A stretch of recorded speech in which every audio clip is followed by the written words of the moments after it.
En délicatesse en ce moment avec son classement.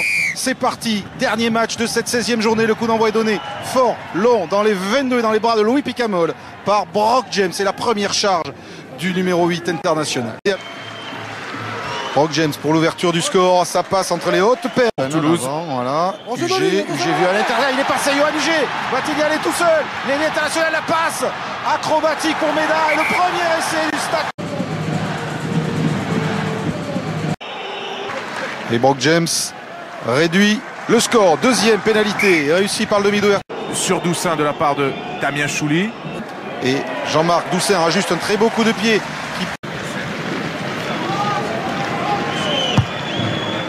Ouais, ce ballon va fuir le poteau. Non, ça passe. Oui, juste. Magnifique pénalité de Brock James. Et Jean-Marc Doussin rajoute 3 points. 13-9 pour le Stade Toulousain. Monsieur Berdos renvoie les deux équipes au vestiaire. 4 points d'avance pour le Stade Toulousain. Sur le leader du top 14, Clermont. 13-9. Temps fort de Toulouse dans ce début de deuxième période. Vermac pour Picamol. Il n'a pas eu le temps de se lancer. Vermac renverse pour le drop du pied gauche de Jean-Marc Doussin sur la ligne des 22 qui passe.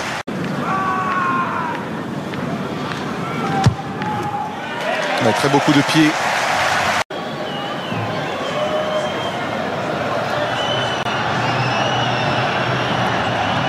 Delany, oui, beaucoup de pieds cette fois du Néo-Zélandais qui réduit le score à 12 et qui se replace dans la zone des qualifiables. Adapté à la pluie toulonnaise. En début de rencontre, Toulon s'appuie sur sa conquête. La puissance de ses avants, un ballon porté, Grenoble se met à la faute. Johnny Wilkinson va marquer ses premiers points de l'année.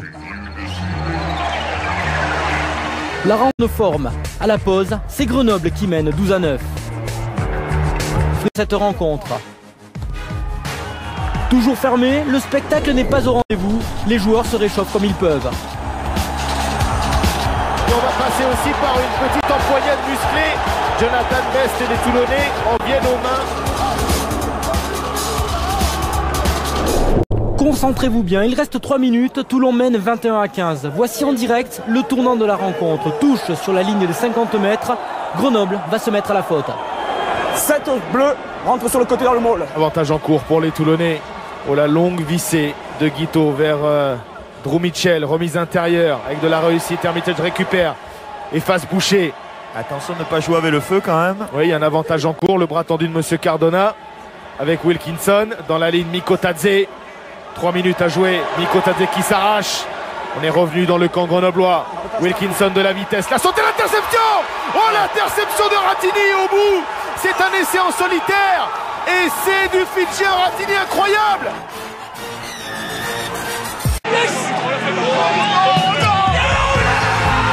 Grenoble s'impose 22-21. Après le Racing Métro et Biarritz, les joueurs de Fabrice Landreau décrochent un 3e succès à l'extérieur.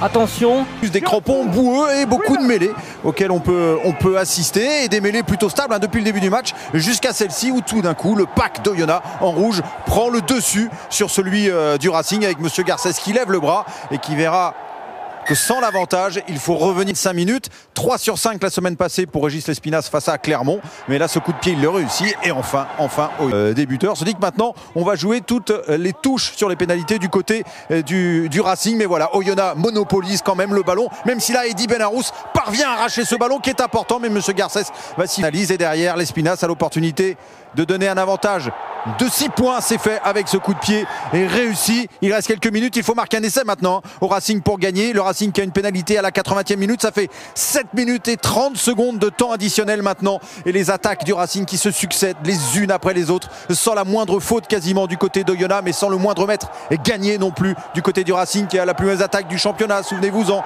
Et à la fin, Moudjati qui va se retrouver enfermé par les joueurs d'Oyonnax et qui cède le ballon et qui scelle la victoire d'Oyonnax 6-0. Les applaudissements des spectateurs. Enfile les crampons de 48 et en avant la musique avec des Parisiens en noir qui sont les premiers en action et qui vont bénéficier d'une première pénalité. Alors dans cette rencontre, finalement c'est Benoît Babi, le centre Biarro, qui se montre le plus adroit et qui va passer 2 pénalités pour permettre à Biarritz de mener 6-0 après une demi-heure de jeu. On est en fin de première période avec un ballon volé en touche par les Biarro qui sont dans leurs 22 mètres, qui conservent ce ballon et qui vont tenter de se dégager par l'intermédiaire de Damien Traille. Mais le dégagement de Traille est contré. Et à la lutte, Traille et Mostert se jettent sur le ballon. Sur l'arbitrage vidéo, on va d'abord voir que c'est Antoine Burban qui contre le dégagement de Damien Traille. Et ensuite, on va voir que c'est Gerhard Mostert, le deuxième ligne parisien, qui est le plus prompt pour aplatir ce ballon.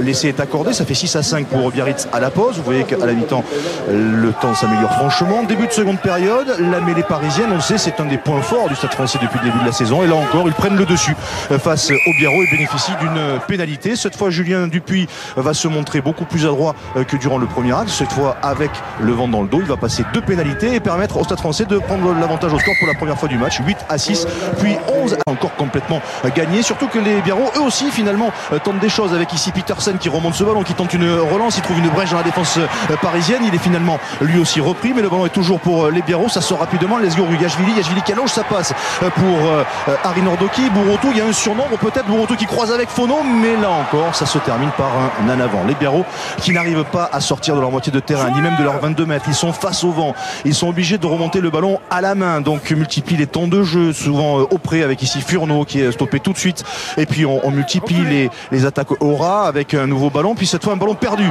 par les Biarros, récupéré par les Parisiens avec Naya Salevou pour Fillol qui réussit à contrôler ce ballon in extremis et qui va aplatir le deuxième essai du Stade Français dans ce match, synonyme de victoire pour les Parisiens qui obtiennent leur 3e victoire à l'extérieur cette saison et qui s'imposent au final 18-6. Les Parisiens restent en haut du classement et peuvent continuer à bomber le torse.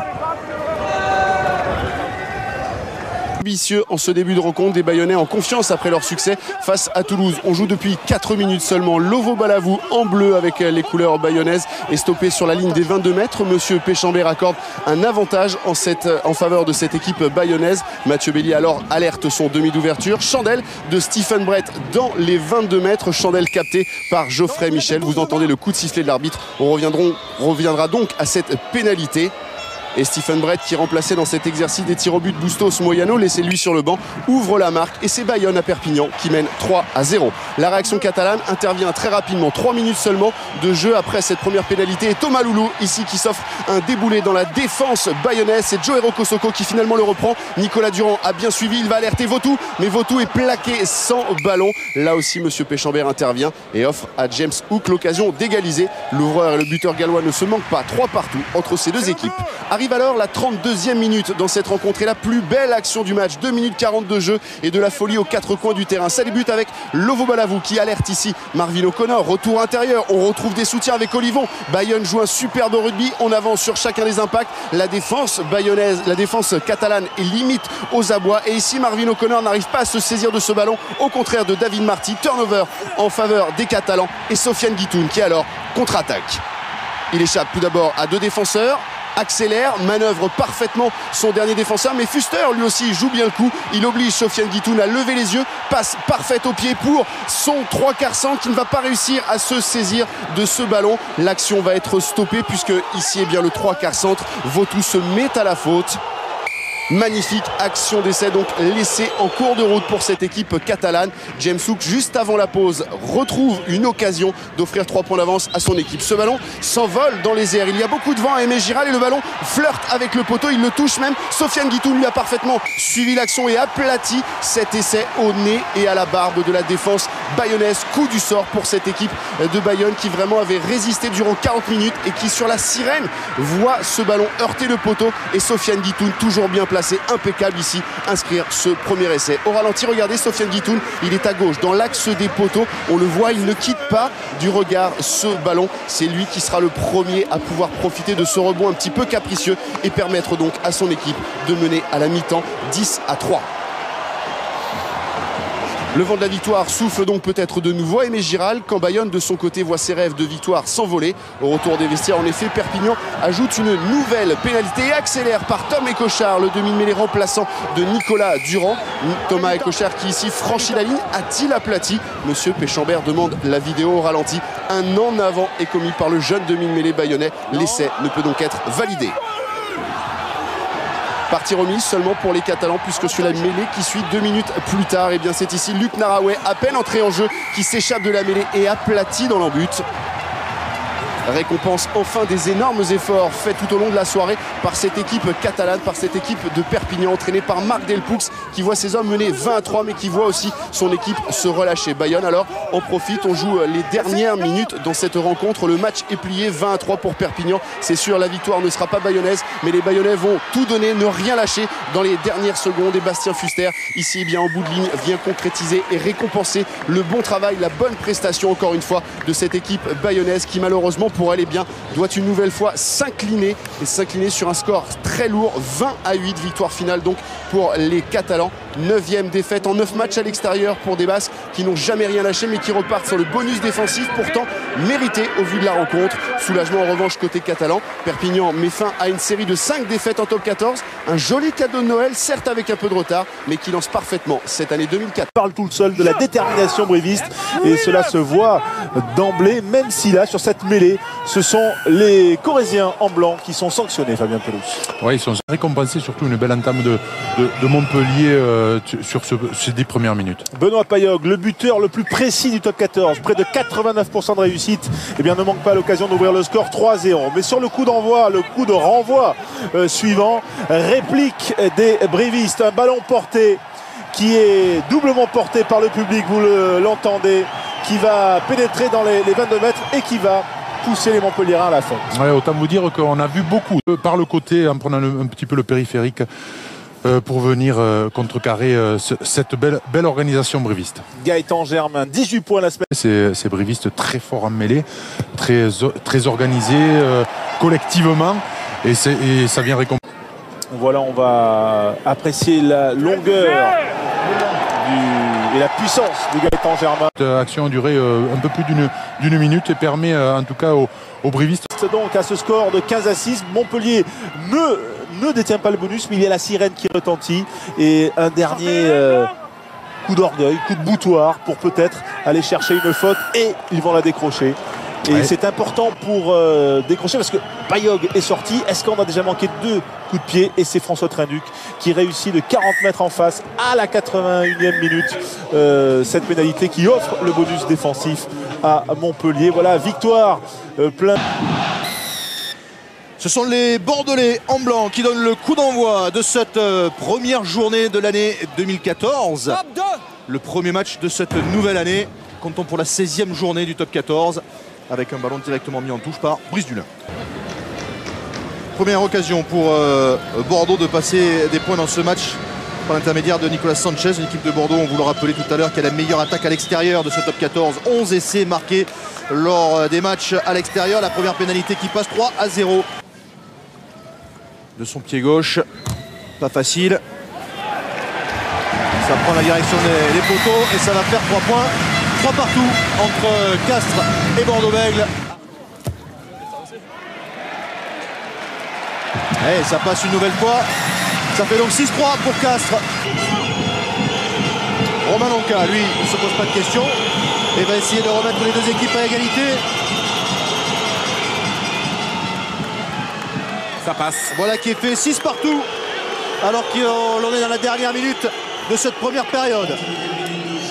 Vestiaire, fin de ce premier acte sur ce score de 6 partout entre Castres et Bordeaux-Bègles. Le coup d'envoi de cette seconde période donné par les Castrés, par Rémi Thalès. 6 partout entre Castres et Bordeaux-Bègles pour ce premier match de l'année 2014. Premier match de la 16e journée de top 14. Les matchs sont plutôt rares. Top 14. La pénalité de Geoffrey Palis qui passe et Castres qui reprend l'avantage, qui reprend 3 points d'avance, 9-6 après 13 minutes dans cette seconde période. Geoffrey Palis pour cette pénalité de 50 mètres. La distance, il sera, mais ça passe, oui. Ça passe, 3 points de plus pour Castres qui prend 6 points d'avance, 12-6, alors qu'il reste 17 minutes à jouer. Et la venue de Toulouse qui était venue s'imposer à Castres 18-16 à l'époque. La pénalité réussie par Cédric Garcia. Et les Bordelais qui sortent du point de bonus défensif. 15-6 pour Castres. Le jeune demi-mêlée remplaçant. Ça prend la direction des perches. Et ça passe. Et Bordeaux qui revient dans le point de bonus. Et Castres qui reste invaincu à domicile cette saison.